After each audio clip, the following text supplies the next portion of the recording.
This week's recipe is for cinnamon roll cake.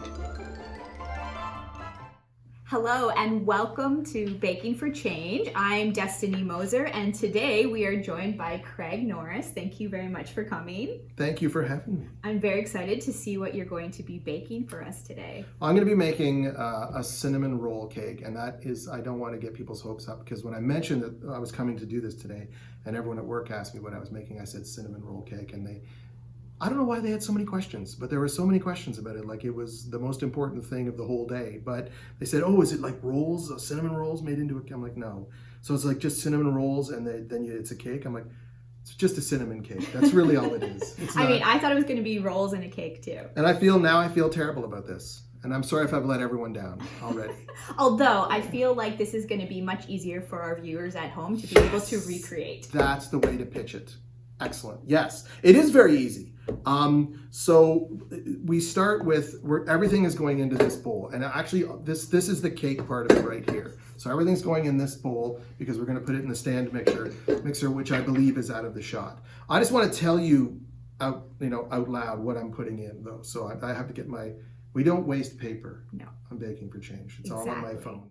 Okay, so let's run down the ingredients. That's the first thing. We're going to just be making the cake part now. Everything eventually is going to go into a big mixing bowl for the mixer. There's 3 cups of all-purpose flour, a 1/4 teaspoon of salt, 3/4 of a cup of sugar, 4 teaspoons of baking powder, 1.5 cups of milk, 2 eggs, 2 teaspoons of vanilla, and 1/3 of a cup of melted butter. So are we ready to go? We're all ready to go. This is pretty exciting. You said you were excited about it. I am excited about this because it's not very often people get to bake for me. Oh, yeah, that's true too. There's no pressure at all, right? Okay, good. No pressure at all. I'm not a baker. Oh, yeah. Right? Fine. Yeah. There we go. Let's just get all this in here. I always like to put all the dry ingredients in first. I don't know if that's the correct way to do it. I think that is the correct way, especially for most recipes. Right. And then after this we'll fire up the mixer and dump it in. See, this is pretty easy. So this will be easy for everyone to do at home. And you should be baking along with me. That's what everyone should. We should let everyone know in advance what we're going to do. 100%. And then this is just butter. And if people have dairy allergies, are we able to use substitutes for butter and milk? You can absolutely substitute butter. I know now, I don't know if we should say name brands, but I know that there are companies like Basel that make like the sticks of butter that are pretty good for baking. For sure. I love the Basel products. Yeah. So we'll drag. Stop and. So get this under there. And we could just use a hand mixer too. Yeah, no, absolutely. You can use a hand blender. But this is, like when you got one of these. I mean, it's true. You know, it's true. It just makes life so much easier. And just for safety, don't put your hand there. Because I'll show. Oh. Okay, so this is going to be noisy now. We're going to let this go until it's blended cake style. And about what speed? You need to eyeball it. For me, I like to eyeball it because it should be fairly quick. But you can slow it down as you see it. And we may have to open it up and push stuff down with a spatula as we go. For sure.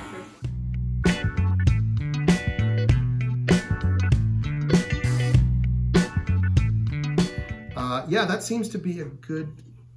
That's better, yes. Perfect. So we just want it to be a little bit thinner than a pancake. Yes. More of the texture of. Let's show this. It's it's almost like, dare I say it, if you use instant cake mixes, right? Yeah. That's kind of what it is. That's what it looks like. Yeah, for sure. It's sort of the same consistency. It's cake. That's And I can get this out of your way? Yes, please. Perfect. Thank you. I don't think we need that again. Mm-hmm. So we'll grab the pan. And now this is a pre-greased. We used spray oil for this, which is what I like to use. I don't know how you feel about that as a chef. Everything I'm saying, I feel like I'm under the microscope here. We it's cheat all the time. We use spray oil. And did Destiny do this? We you. cheat all the time. Don't Okay, worry about okay. it. I mean, when you go to culinary school, they put a lot of emphasis on doing things by hand and using this and that. And as soon as you leave culinary school, you find ways to do the exact same thing with the same outcome in cheater ways. Because I think that's not exclusive to just it's culinary anybody. school. I think Exactly. I think every Exactly. we used to, yeah, there's always that.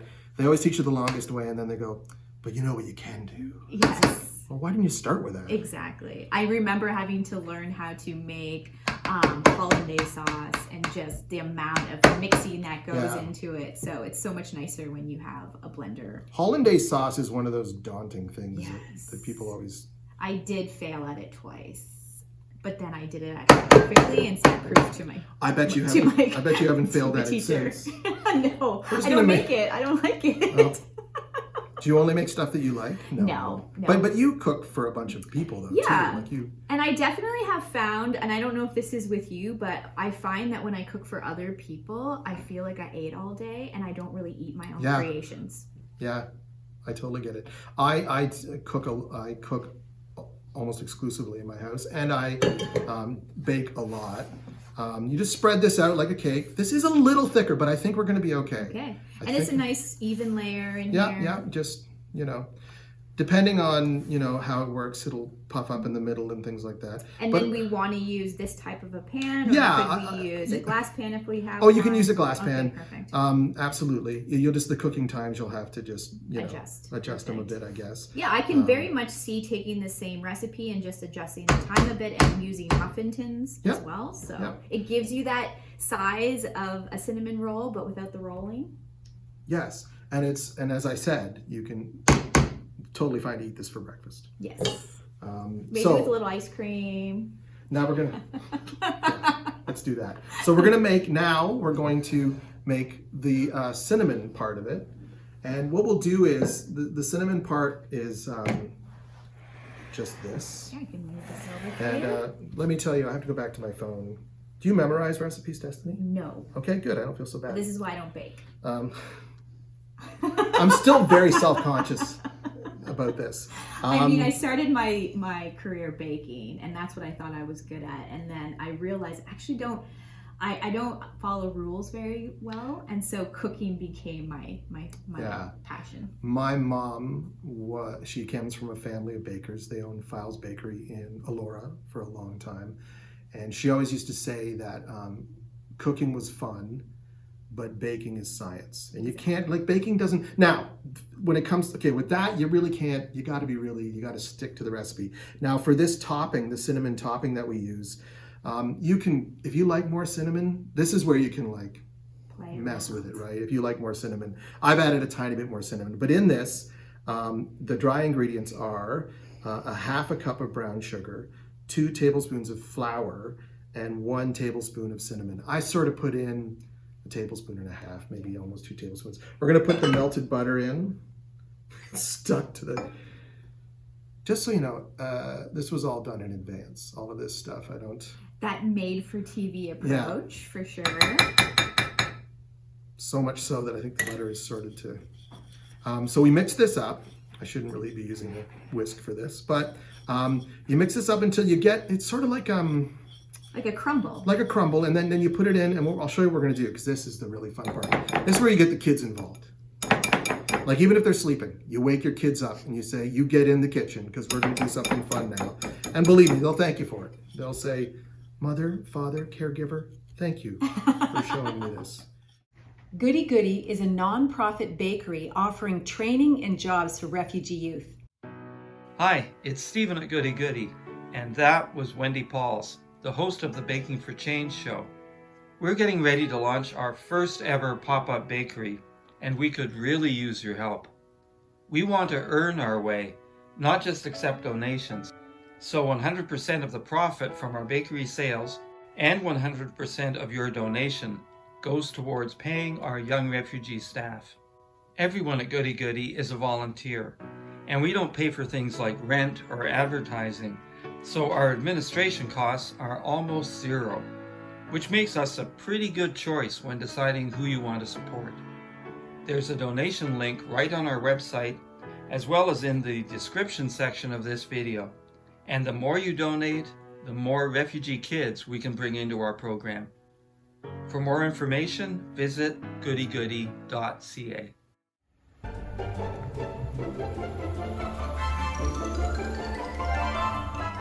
Thank goodness it's Friday, because that's the day Goodie Goodie Pop-Up Bakery is open. Goodie Goodie is a non-profit bakery providing training and jobs for refugee youth. Delicate French petit fours, giant New York-style cookies and chocolate from Peace by Chocolate in Nova Scotia. And 100% of the profit goes to support their young refugee staff. Every Friday from 10 to 3 at Community Christian Reformed Church, 1275 Bleams Road, right at Fischer-Hallman in Kitchener.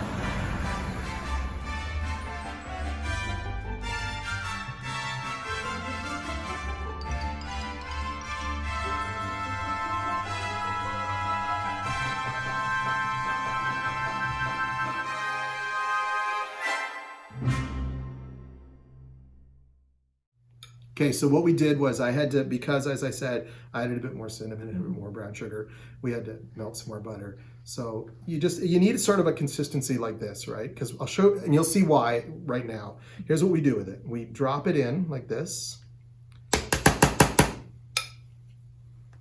Perfect. You Oh just yeah, drop it this all is so much fun. Yeah, you drop it all around.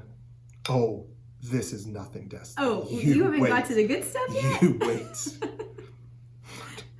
I'm really overselling this. This is what's happening right now. I I'm gonna get, it's going to be delicious. You have all the right ingredients in here for me. This is great. You know what the most important ingredient is? Love. That's right. You know, in the Indigenous culture, we actually truly believe that whatever you are feeling goes into your food. Oh. And I met a lady once who she worked for years and years in this kitchen, and for about a month, her food wasn't tasting that great. And they finally realized she was going through some personal struggles. And even though the recipes and everything was the same she had done for years, it was really missing that love. Oh, so. see, that's hot. See, then... See, that's perfect. It's not cheesy. Oh, you're the one who said it was cheesy. So here's the cool thing to do now, because when you make it, you want it to like look really cool and swirly, right? So you do one of these. So that gets the cinnamon in between the layers. It gets it all down in there, but it also makes it look wicked cool, which is all that matters. It's almost like the marble cakes back in the day. Exactly. Remember marble cakes? Oh my God, they were like the be-all, and it was like... It was kind of like the funfetti cake of today. It was. It was like the first smartphone. You're like, what is this?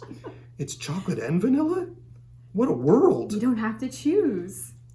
Yes, this is great. This and a person on the moon? Welcome to the new age.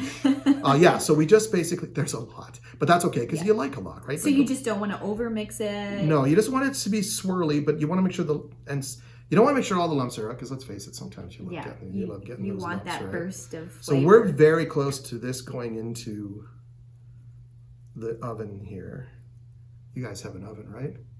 Okay, I was just gonna leave it on the windowsill and no, don't worry. We'll cook by sun. We're not that old-fashioned. Okay, so we're this just looks great. And through the magic of TV. Yes. The lie that is television. Because we don't lie on radio. This is now 350 for, this was just 30 minutes. So obviously that oven might be, because usually it's like 33. Okay, yeah. But like just do the old toothpick. If it comes out clean, you're good to go. It smells good. It looks good. The texture's great. See, look It perfect. looks like a big cinnamon roll, right? It does. And I love that it even has the little like divots in it. That's so the name. Exactly. Okay, so I just want to tell you what the glaze is going to be.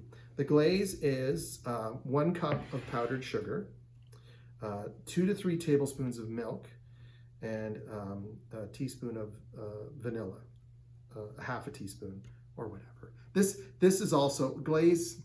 Depends on how thick you want it. I don't think we're going to knock ourselves out worrying about how thick this is.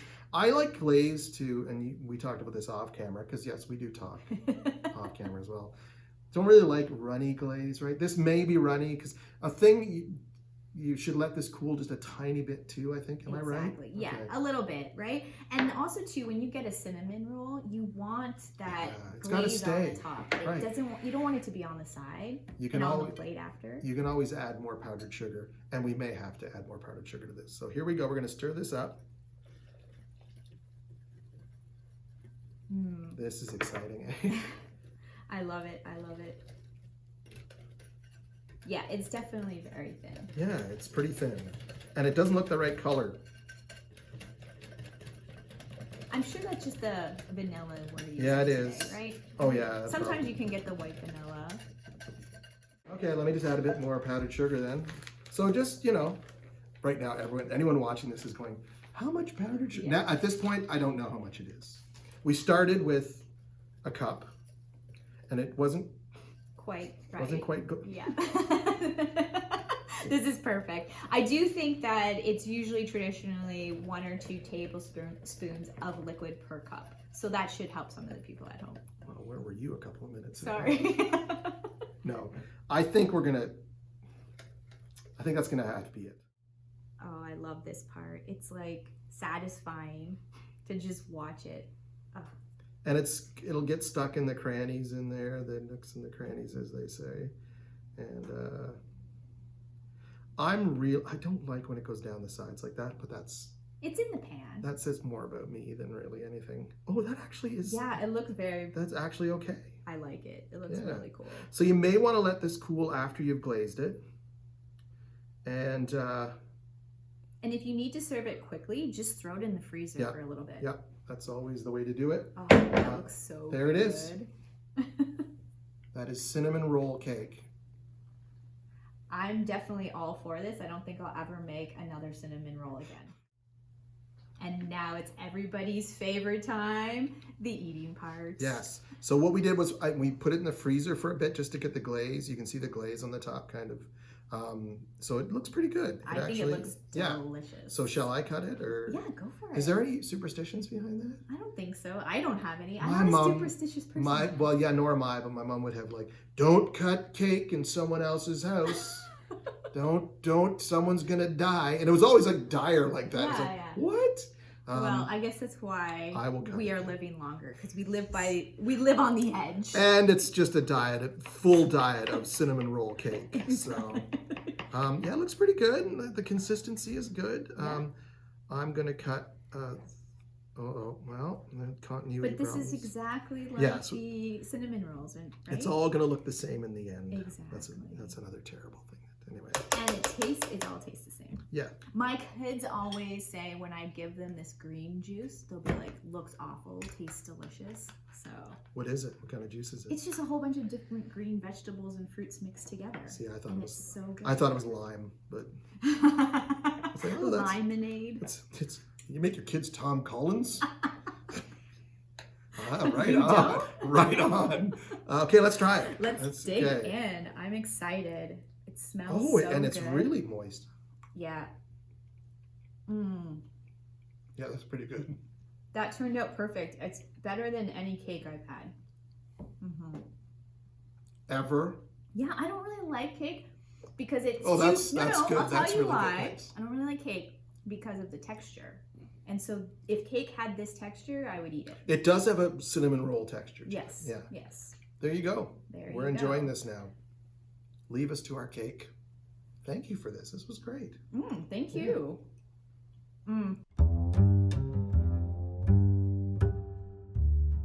Bake with us, Canada. This week's bakers are MP Mike Morris and Don Gill. And this week's recipes are for granola and chocolate chip cookies. Welcome to a delicious and informative edition of Baking for Change. I'm your host, Wendy Pauls, and I have 2 guest bakers with me today. We have Member of Parliament Mike Morris, and we have Don Gill. Don, remind me of your title. Community Office Manager. Community Office Manager. So we're going to bake today, and we're going to learn and talk about some things. You guys good at multitasking? It sounds like a regular. It's what you do. It's a big part of it. So this is going to be great. So before we share with our bakers at home what we're going to be making today, take a couple minutes to tell us what you're working on right now, what some of the important issues are. Your work in Ottawa and so on. We're really excited to have you here. Well, thanks so much for having me again. And so, yeah, as the MP for Kitchener Centre, my role is really around taking the concerns from our community and bringing those concerns to Ottawa to have change made on those. And so for our community, you can't talk long without talking about the housing crisis. Yeah. And I don't think there's anyone in our community who's fully buffered from the reality of how drastically house prices and rents have increased, along with the number of folks who are living unsheltered and living rough in our community. It's a really difficult time for many, and it doesn't have to be this way. This is a crisis that is defining our community, that is 3 decades in the making, and that we spend a lot of our time focused on proposing solutions. It's my view that we should have more people in Ottawa who are there trying to figure out how to work together to make progress for their communities rather than score political points for their political parties. Sure. And my sense is when it comes to housing, there's not many communities across the country who aren't also feeling it. Some might be feeling it more than others, and I think our community's feeling it even more so than most. But it's something that I find colleagues of mine can agree on. We might disagree on what to do and how quickly to do it, but there's a real shared interest in making progress, along with addressing poverty in our community. The list goes on, but I think that's a place to start. Oh, that's great. No, that's really, really great. So we've got both of our things out of the oven. We have our homemade granola and our killer cookies. Thank you for sharing these amazing recipes and for doing such a good job. Well, I'm pretty proud that it came out okay. There was no fire alarm. That feels like a win. And I feel like we've been able to inherit some good recipes from friends over the years to share with folks. And that's amazing. Before we dig in, which people know is my favorite part of the show, I say it every week, the tasting part, course. Right? It's all the hard work pays off. Before we do that, I want to take a moment to say thank you, Mike. Thank you, Dawn, for taking time out of your busy, important schedules to not just bake with us, but also share some really important information about what's going on in our community, in our country. And I sincerely appreciate you carving out the time. Well, big thanks to you, Don, for doing all the prep in advance of getting us here. And really appreciate, Wendy, the invite to be a part of this. I love the blend between having a chance to talk about things that matter and bringing food into it. Truthfully, it's one of those moments for me. I never thought I'd be on a baking show. So and here you are. And look, we did it. I know. I really enjoy to get to do it with you. So we like to taste together. So here, let's start with our main course and then dessert. What do you think? That sounds good to me. Okay. Thank you. So we've got our spoons. Everybody dig in here. Before you do, we'll do a little cheers. Cheers. Cheers. Let's see how we did.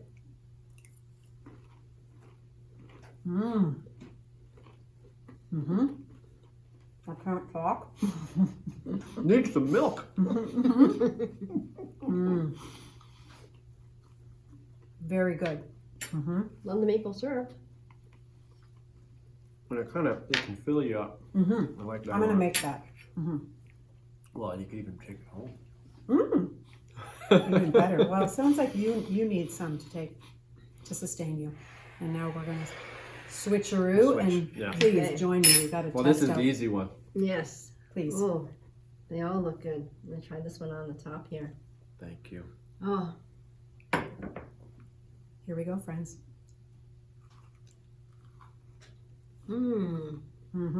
Perfecto. Crunch. Oh, the bottom. We were wondering. Soft in the middle, crunchy on the outside. As we took it out of the oven, it was around 11 minutes or so, I think. We were wondering, it looks, you know what, just right. Yeah, still as long as it's golden brown on the outside, we're good to go. You rocked it. And still chewy. Well, this was all you done. It was great. In this episode, Spicy Jan from Tasty Road Trips is taste testing baked goodies from 5 amazing bakeries in Brant County. Welcome to Baking for Change. I am Karina Cranston, your host for today.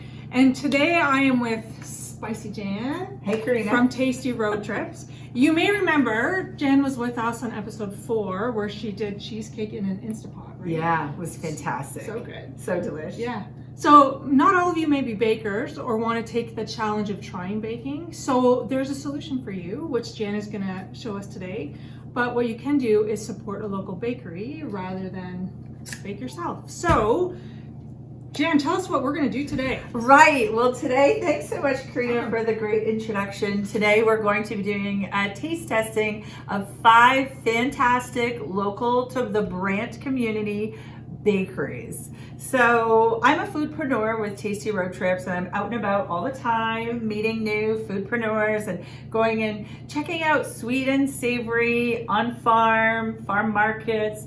But today, because of Baking for Change, I wanted to highlight 5 really unique. I don't want to say 5 of my fave, because there's so many great bakeries, but I really connected in with 5 local bakeries. These are real bakers behind the scenes that want to create delicious baked goods of all sweet and savory for the good folks out here. Oh. Well, and maybe for us too, because we're going to do a little taste testing. We're going to tell you exactly how delicious it is.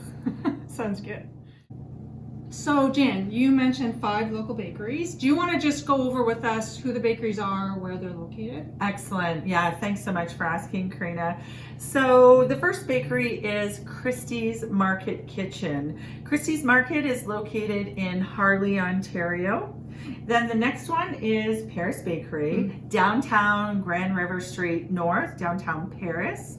The next one is actually a coffee shop, and it's the Dog-Eared Cafe, downtown Paris, also on Grand River Street North. If you've not been to the Dog-Eared Cafe, it's got a super cool vibe. I picked up an oat latte, as well as some delicious baked goods that they're very well known for. You need coffee with baked goods. Yes, you do. Yeah, I totally agree. And then I went to Flour Power. Flour Power located in Paris Wincy Mill, in 31 Mechanic Street in Paris. And the last one is Paris Little Bread Co. It is this little hidden gem. What's different about it is it's got limited hours. When the awning is down, baked goods are available, but when the awning goes up, they are sold out. It's so delicious, but it's a sourdough bakery. So that's really interesting, which brings a beautiful flavor profile to all of their baking. And today we're going to try sweet and savory. Yes. So those are our 5. Great. Know what order you're doing things in? Can I actually do this? Oh yeah, absolutely. So what do you want me on this side? Better the good side. I don't know, I feel... Whatever makes you more comfortable, yeah, go for it. Okay. I think the order of what we're doing it in is you're making your dough. Making the dough first. Then your dough has to rise. Yes. While the dough rises, we're making shortbread. That's exactly right. And then shortbread chills, we come back to the pizza, make the pizza, bake everything. Exactly. Bada bing, bada boom. Bada boom, bada bing. Yeah. Hi, I'm JoJo Worthington. And I'm Shayla. And welcome to Baking for Change. This is the JoJo and Shayla edition, and we're gonna be making pizza dough. We're gonna make a very delicious pizza. And we're also making shortbread, Mama Mahoney's shortbread cookies. Mama Mahoney. Yeah. Love it. Maybe let's dive in. Let's get into it. Bake with us, Canada. This week's guests are JoJo Worthington and Shayla Mahoney. And this week's recipes are for shortbread cookies and pizza. This pizza dough recipe is really great because for me, whenever I have a pizza craving, I want pizza now. And I found that a lot of pizza dough recipes, you had to make the pizza dough like 3 days, 2 days in advance. This one, you can have pizza today, which is great. Best. That's perfect. So, and it's honestly the best pizza dough recipe I've ever found. I found it on TikTok through Alexandra's Kitchen, and I'll never try another pizza dough recipe. This will be the one that you have forever too. Maybe not, but it's very good. Where can we find some more music? You can go to jojoworthington.com.